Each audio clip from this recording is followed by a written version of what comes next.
Hello, everyone. Welcome to today's webinar, Navigating the Security Maze of Distributed SaaS Applications and Devices. We thank you all for joining us. We know you have a busy schedule. We are really excited to be joined today by three security experts.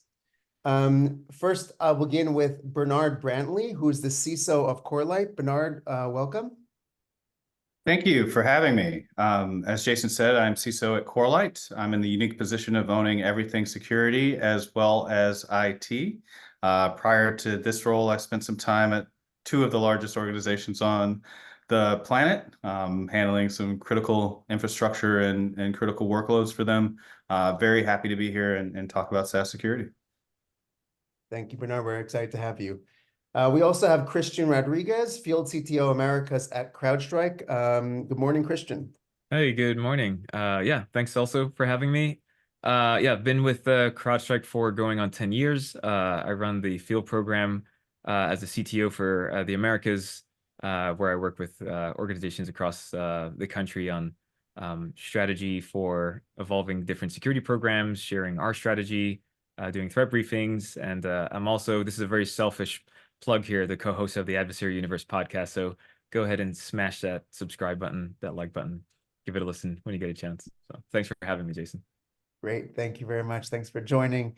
Last but definitely not least, we have Yoni Shochet, who is the co-founder and CEO of Valence Security. Yoni, thank you for joining us today. Hey, it's great to be here. So I'm Yoni. I'm one of the co-founders and the CEO of Valence, a SaaS security company. Valence is my second cybersecurity startup I've started. So I've been a veteran in the entrepreneurship and the cybersecurity business, and looking forward to the discussion today. Great. Thank you very much. So the first thing we're going to begin, I'll just say a couple of things. Firstly, there will be some time for Q&A at the end of today's webinar. And so we will reserve time at the end. But we're going to start out with a couple of slides, actually. And the first will be on the recently released CrowdStrike 2024 Global Threat Report. This is a report with critical insights and observations into adversary activities and as well as recommendations for security teams of how they can better protect their data and assets. And so, Christian, I was going to start with you. One of the statistics we see here is that there's a 62-minute average breakout time from when an attacker gets in to when they're able to move laterally to other assets. So, which is a decrease from 84 minutes from last year's report. I was wondering if you can kind of discuss that and maybe some of the other findings that are on the page as well. Yeah, no, yeah, great question. The 62-minute breakout time is a pretty important value because it ultimately highlights the speed at which adversaries are improving their lateral movement techniques with, right? Or essentially, if you look at that 84-minute time frame, we really started tracking this metric of breakout time back in 2017, 2018, where the average breakout time was roughly 4 hours. And we would break it out by different groups that we're tracking, and now that's substantially decreased, right? So think about on average, if an adversary were to gain access onto a system and then try to break out of that machine into neighboring devices or neighboring workstations or servers or assets and workloads in the cloud, that average time is 62 minutes. So as a responder, that window to identify that adversary and understand their objectives is being reduced significantly. In the grand scheme of that number being 62 minutes, the fastest time that we've seen over the past year was a little under 2.5 minutes. So that ultimately means that I can walk away from my desk, grab a cup of coffee, have a conversation at the water cooler for those of you back in the offices. And within that time frame, an adversary ultimately can gain initial access onto a machine and ultimately start getting onto neighboring systems. And that's a very huge point. Because it helps organizations kind of rethink what their mean time to remediation strategy looks like, their mean time to detection looks like. And it also puts a bit of a spotlight on adversaries that may also go beyond just targeting your traditional endpoint, right? That value of 62 minutes is also inclusive of adversaries that are targeting cloud assets as well. Great. And a lot of the statistics here seem to be focused on identity, some of the findings. So we saw increase in escalation privileges, increase in data exfiltration from internet accessible repos. We see in these two APT examples, Fancy Bear and Scattered Piper, that they rely on identity-based breaches.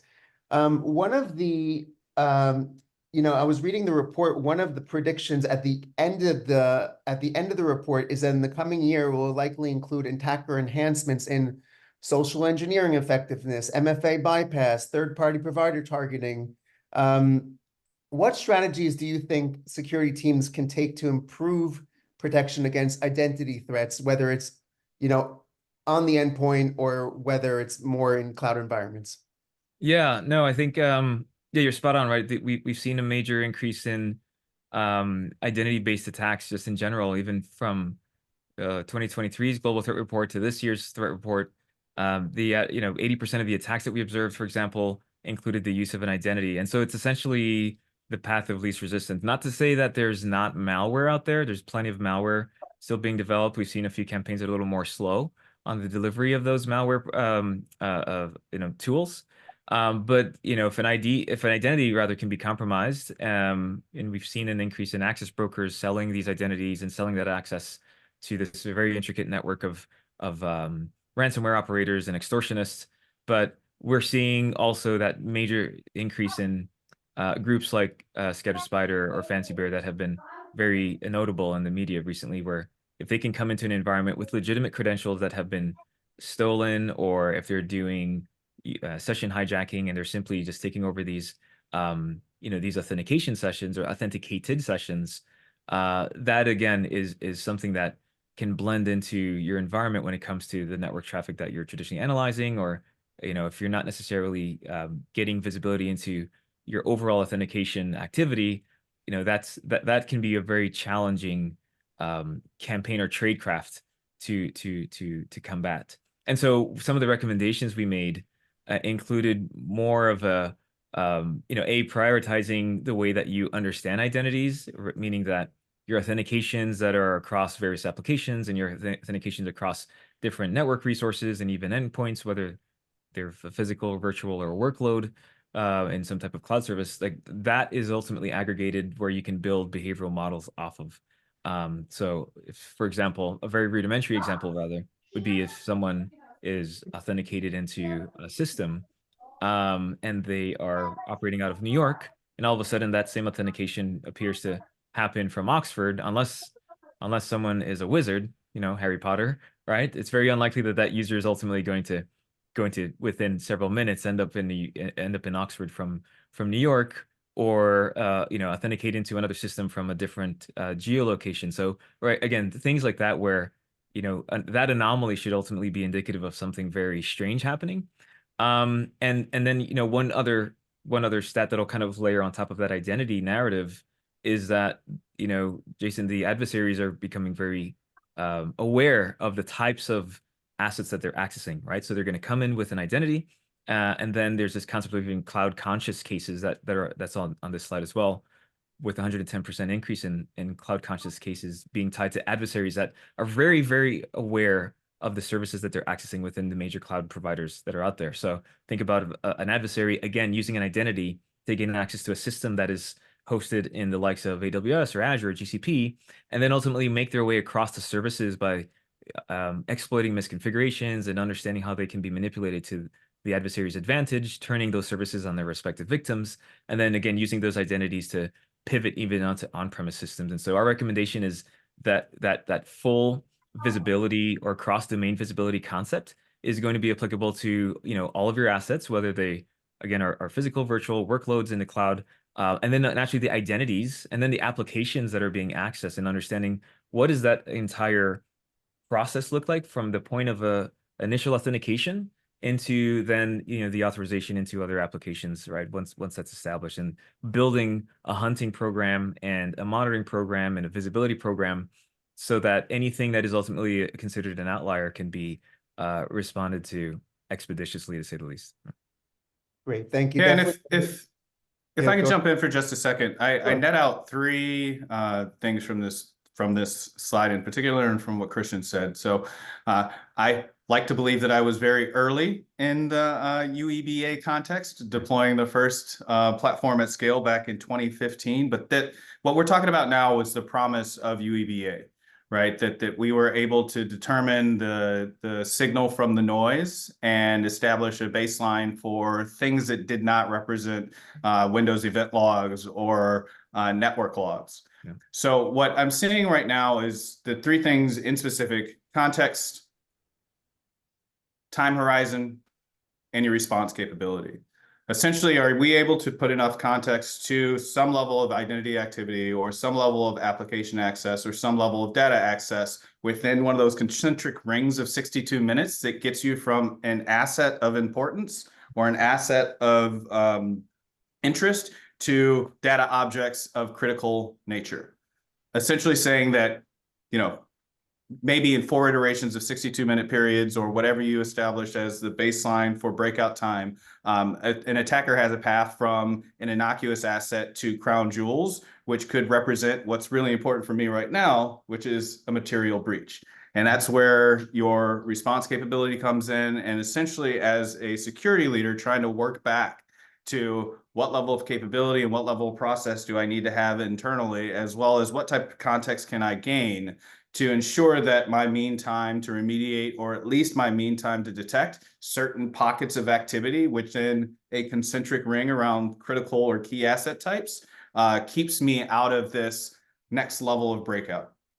So I think this was a fantastic slide. I think that, you know, for me, that's what I net out of what we've been talking about here. Great, thank you, Bernard. Yoni, I wanted to get your thoughts on the findings here, and then we can transition also into the next slide as well. So what do you think? Yes. So I think it's definitely aligned with the trend that we're seeing overall, especially with cloud adoption increasing, whether if it's infrastructure as a service or SaaS. Hackers no longer need the 0 days of vulnerabilities or all the cool stuff that we were used to in the past decade. They just need to log in and find the right credentials that they can leverage. And I think the statistics here and that we see, especially regarding how it makes their life easier and their ability to establish persistence, to move laterally and to gain the right access that they need, is easier when they have the right initial access point within SaaS applications and within the cloud infrastructure.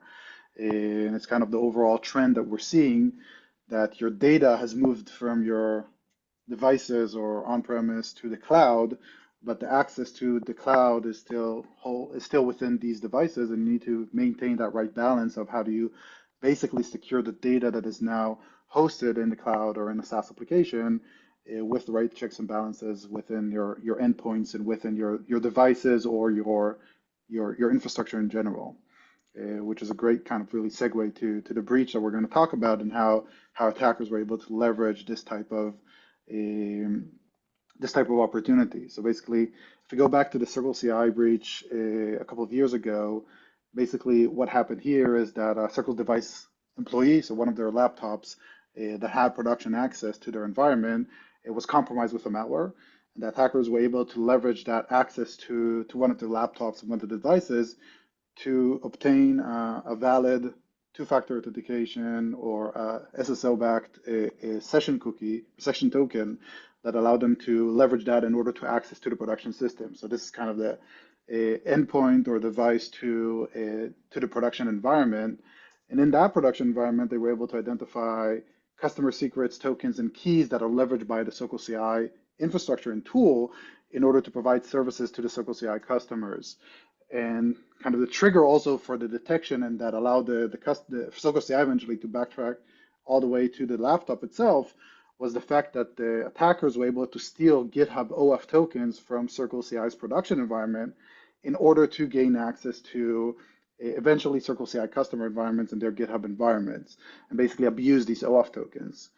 Because we spoke a lot about identities and human identities and how we trust a user or has 2FA and so on, but there's also the entire space of non-human identities, which are basically the third-party integrations, OAuth tokens, API keys, service accounts that we trust them with a lot of access, but eventually we can't apply 2FA, we can't apply a lot of the best practices that we have for human identities for these non-human identity accounts.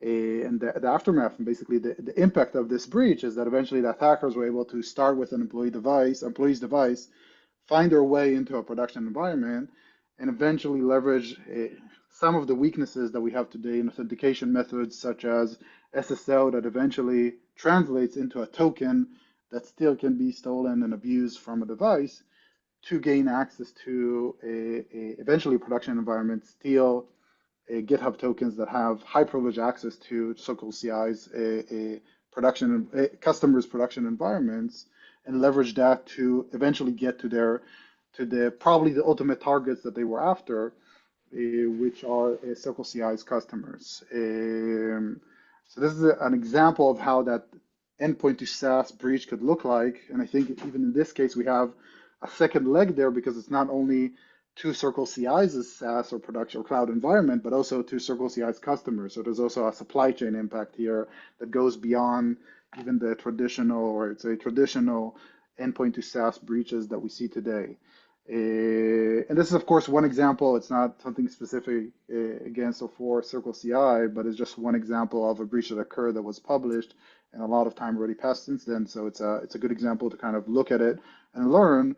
But we've seen even in the past 6 months, again and again, the same types of techniques that the attackers are using, where they're trying to find that initial access point of the weak identity that they can take advantage of, and how from there they can start hopping within the infrastructure, sometimes even back and forth from the endpoint and the devices to the cloud, because especially in the IDP or SSO oriented organizations, once you establish persistency within the cloud environment, you can also control almost everything within the organization because these systems have God mode access and the keys to the kingdom.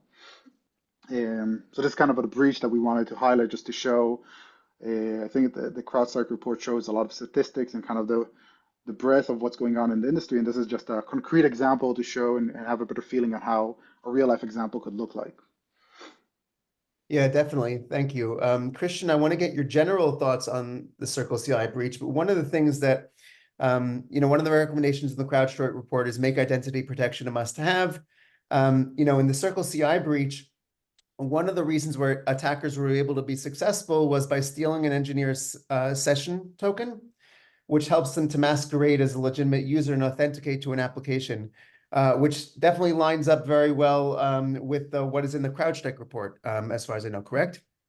Yeah, it's something that that we're seeing consistently, right? When identity is a very big part, or again, that session hijacking technique is a big part of that tradecraft. And so I think maybe even going back to some of my comments and even some of Bernard's comments, right? That view and that perspective across, we're talking about more than just endpoint these days, right? It's essentially kind of the evolution of an attacker's objective or mean to their objectives is to get into an environment by any means possible, get creative, focus on even periphery devices or systems or services in an environment, and know that the be like water, right? Adam Myers says that, our head of our CIO program, when it comes to the way that adversaries get into your environment. And so, yeah, I think the identity concept or the identity protection suggestion is plays really well into this concept where, whether you're using our tool or any other tool out there, having the ability to establish a baseline on who's authenticating to what, getting that visibility across those other services, even if it includes API usage, just, that visibility is going to be extremely key to something as impactful as this. And then, and Yoni just mentioned this very, very consistently, we're seeing also the increase in third-party compromises, right, where adversaries may target other software companies with the objective of trying to impact a much larger victim base, right? And so we're definitely seeing this increase, and I don't think there's going to be any slowing down of this. Great. What I'm going to do, I want to turn things over to Bernard for a CISO perspective, but because we've kind of gone over the key slides, and I want to keep this more focused as a panel discussion, I'm just going to stop sharing as the slides themselves. Okay. And then, yeah, so Bernard, I want to get your perspective. Can you please share, we've been talking a lot about the identity risks, whether they're on the endpoint or up into SaaS applications in the cloud. Can you please share about your team's process or any strategies to manage identity security challenges and the risks that they bring? Yeah, so I won't dive into any specifics, but I'll talk Sure. about the frame, right? So, as an organization, we really organize risk into 4 separate buckets. We've got risk to customers, we've got risk to execution, which is largely our ability to do things internally, such as deliver code. We've got risk to opportunity, which is kind of like where I stick the compliance and governance functions as we think about what it takes to sell to certain customers. And then this overall bucket, which is risk to reputation. In the first 2, which is the risk to customers, which is pretty obvious, what is the risk we pose to our customers, and risk to execution, we tend to step back and say, what do the trust relationships look like between either of these? Is there an area where we've established a layer of trust between what we execute internally, the processes and identities that are aligned with that, and how we deliver value to customers, or how we maintain data on behalf of our customers? So that's the first. The second is, if I think through the kind of intrusion kill chain and organize things up into, Sunil, you did created a great frame of reference in the cyber defense matrix. If I think through the stages of the NIST-F, which is identify, protect, detect, respond, and then layer down through the asset classes, which I'm responsible for, data, identities, networks, et cetera, and understand where I sit within that trust relationship, we focus on enabling or involving solutions that give us either greater visibility or the greater capability to act in one of those stages, whether that be protect, detect, or respond. We'd like to bias towards identify, but protect, detect, and respond is where the security team spends most of its time. All that to say is our primary strategy is eliminating the trust relationships between identities that have access to multiple types of processes within the company, and then layering into it right-sized and a right-sized approach to the right tools and visibility methods to ensure that within a certain box, call it protect data for this trust relationship, that we've got a method of doing that with a process that backs it and some type of tool that lets us know how we did and how we're doing. Great. Any other thoughts there from anyone, or?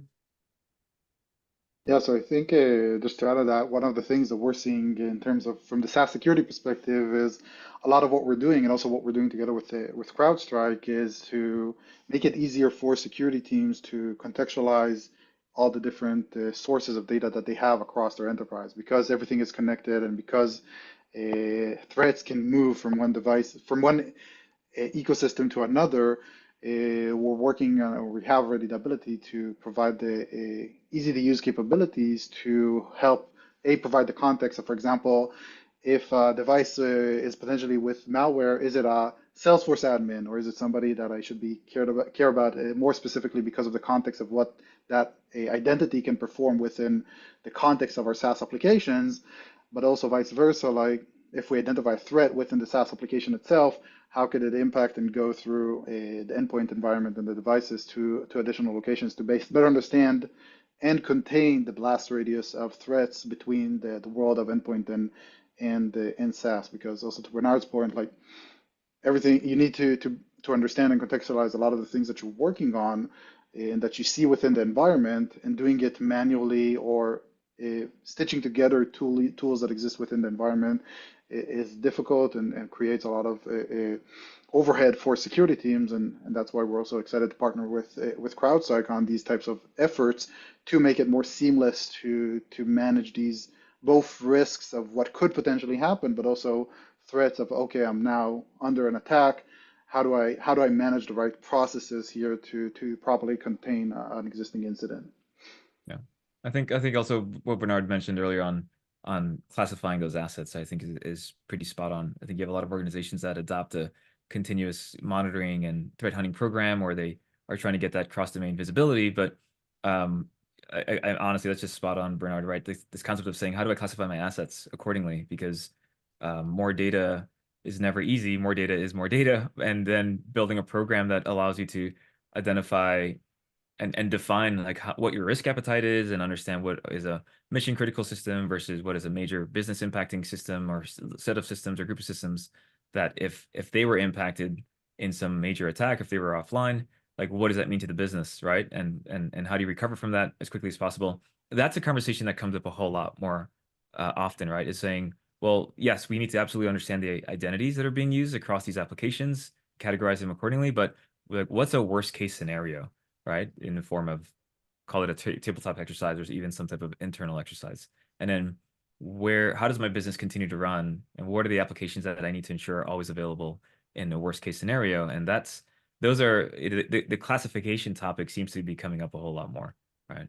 In the conversations we're having.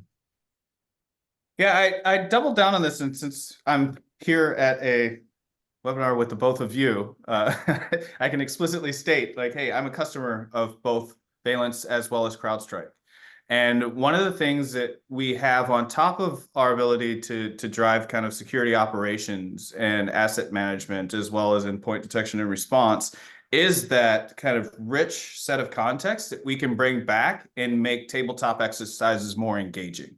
Right. So it's less about, hey, let's pick a scenario out of thin air or go pull one out of somebody's book. It's, hey, we've been tracking these types of risks for the last 16 months or 18 months. And yes, we've done quite a bit to put protection in, but we can see that there's connection points all through here based on the last 30 days of CrowdStrike data, plus where we still show privileged identities, where we still show a kind of an over provisioning of privileged identities in a certain application. And we can bring that to the tabletop exercise to really hone in on, let's talk about an explicit worst case scenario centered around these assets, and then directly convert the output of that tabletop exercise into, we can go do something about that right now. Rather than building up this book of, oh, it'd be great if we implemented this and got more visibility here, and we know we need to transfer this level of risk. It's like, no, these things become immediately actionable because I have levers within either Valence or CrowdStrike that say, let me go turn that and kind of shut this down, or let me go spin this up or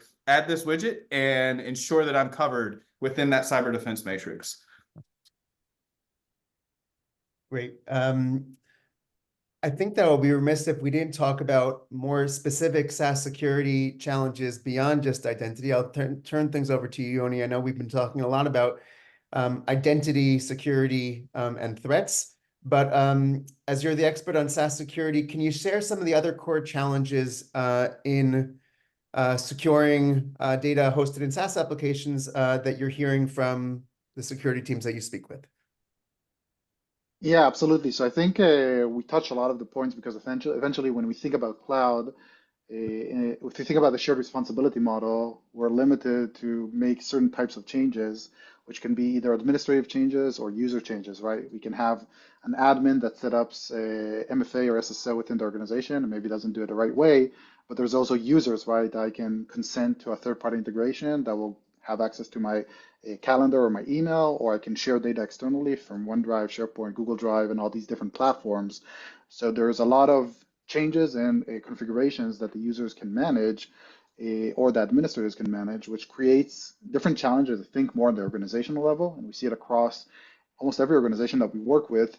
It's first of all, how do you establish the right processes and the relationships with the business owners, whether if it's the individual users from, let's say, the marketing team that are trying to get something done using external shares, or if it's an admin of a business critical SaaS platform like Workday or Salesforce or GitHub, and others that have needs that they're trying to set up in terms of their processes, and how do we establish the right interface between the security teams and the business users and the right collaboration to empower the teams and the security teams or the organization to securely adopt their SaaS apps. And eventually it comes down to four main categories, which is the security configurations and have I enabled the right toggles and configurations that the SaaS platforms offer me as a user through their interface that can impact my security posture. It's the human identities, the third-party integrations, and the non-human identities, and the controls that I have around the data access, right? Because you'll be surprised by how many different SaaS platforms allow you to host data on them and externally share them with anybody with a link, and as easy as two buttons. there are dozens of these applications far beyond the immediate suspects of, again, OneDrive, SharePoint, Google Drive, Box, and Dropbox. There's a few dozens that we can list of that have that ability to host very sensitive data. So when you combine all of those, and also again to Bernard's point, like you provide that context and the prioritization around what's most critical for the individual organization, you can start tackling them and remediating and improving their posture while fostering the right collaboration. But it's a lot centered around the identities, of course, because that's the main control point that organizations have. But there's also a lot of opportunities for both users and admins to get SaaS security right and terribly wrong if they're not properly educated and if they don't get that proper visibility. And again, to Bernard's point again, to show them, hey, we've analyzed, here are the problems that we've identified. You don't need to go and do your own research. Here are the problems that you need to think about. Let's see how we can, what from this list we can tackle together and what is acceptable risk that we need to accept just because it's critical and important for the business to run this way. And we'll put other measures to make sure that we don't expose ourselves too much. So that initial aspect of enabling that conversation is very, very critical. And then going into the security configurations, the data shares, the identities, and the third-party integrations, and basically these SaaS to SaaS interactions are the main buckets that we see today. And Christian, some of the challenges Yoni mentioned, is that kind of closely aligned to what you're seeing at CrowdStrike as well? Yeah, I think it's usually this question of, once a baseline is established of, identities and this service accounts, for example, that may be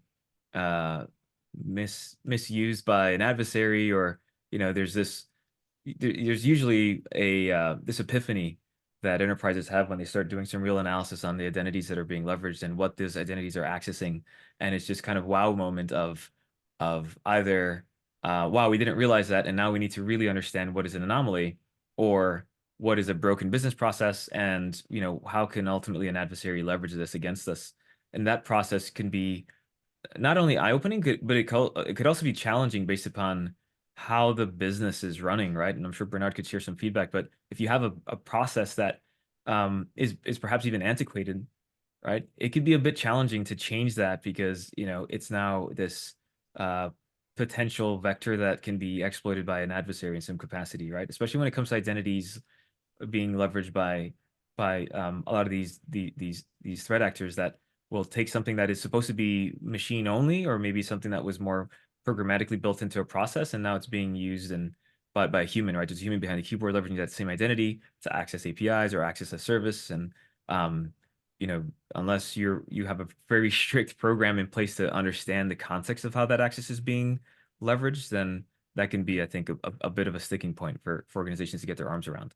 And so for us, obviously the partnership with Valence is extremely important because, there's this one thing of understanding authentication, but then what happens after that, right? From an auth perspective. Yeah, I think you raise a super interesting point. And just for a bit of context, I come from a background where some of the environments that I worked in, we allowed absolutely no human access. So our route to troubleshooting the environment, our route to fixing the environment was based on nothing more than our ability to evaluate, assess, analyze, and then action based on logs.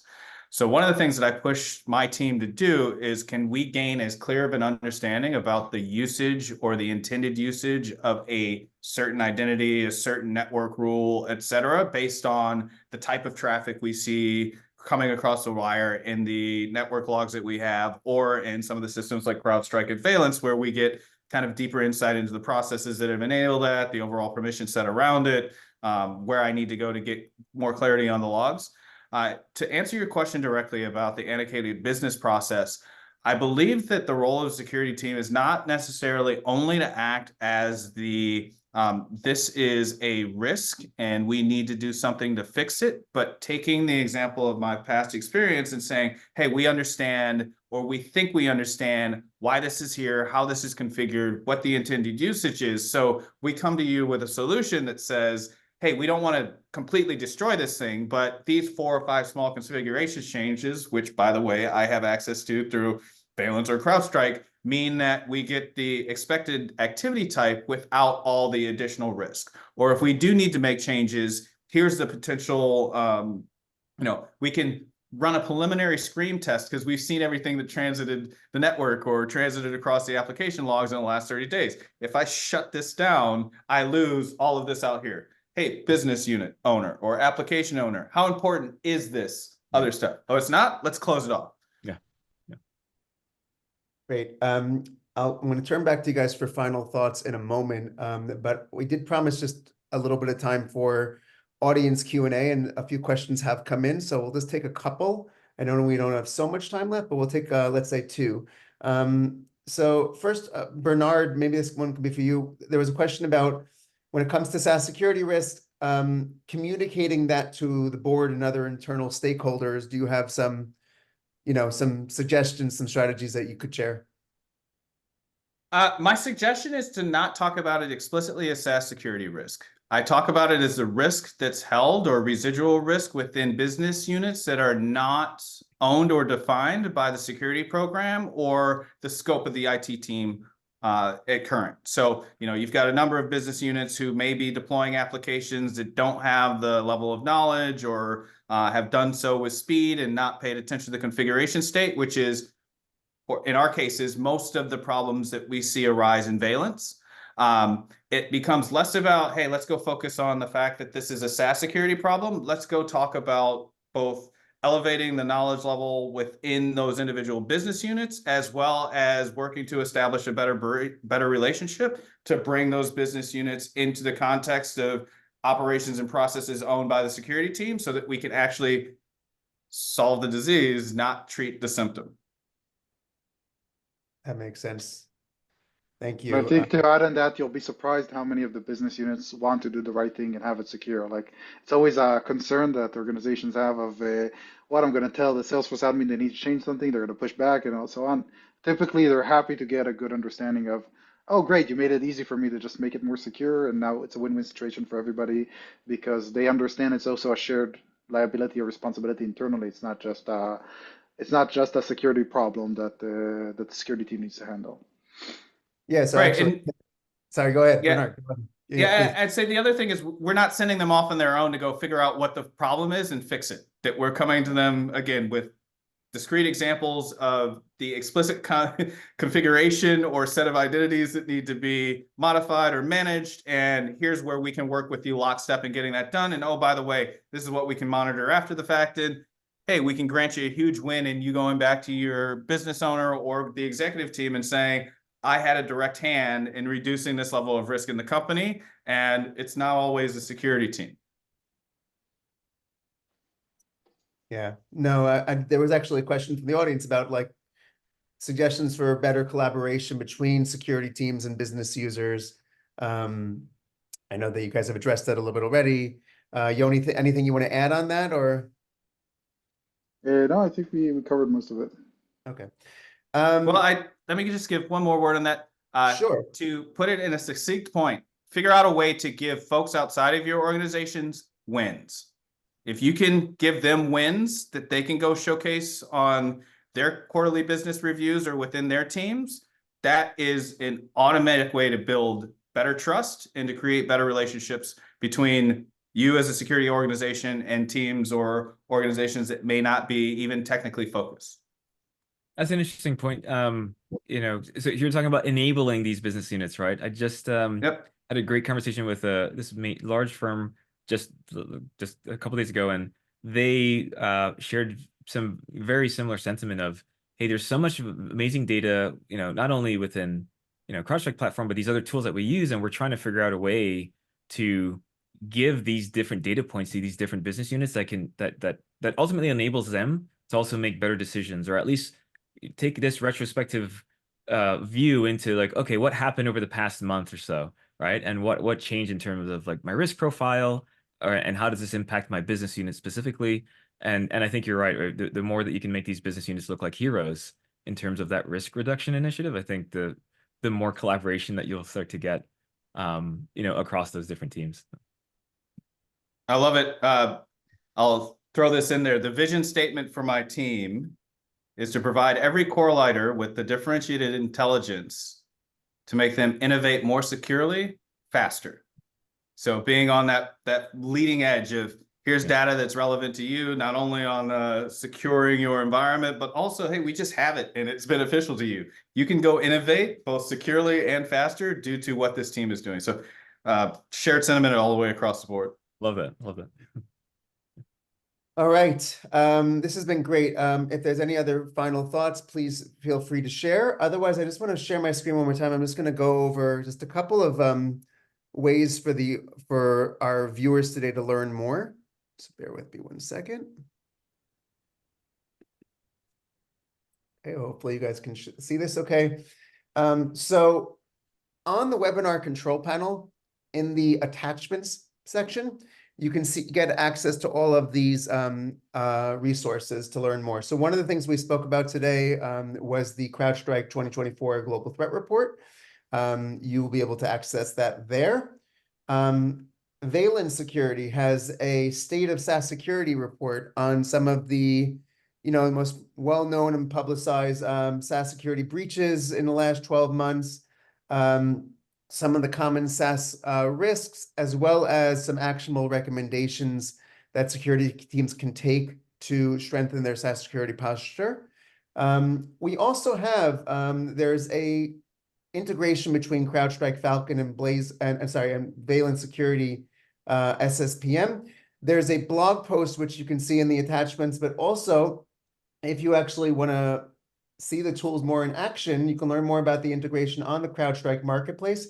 You can use the QR code on the screen, which you can see here. I want to thank, I feel like this has been a really valuable information and really informative webinar.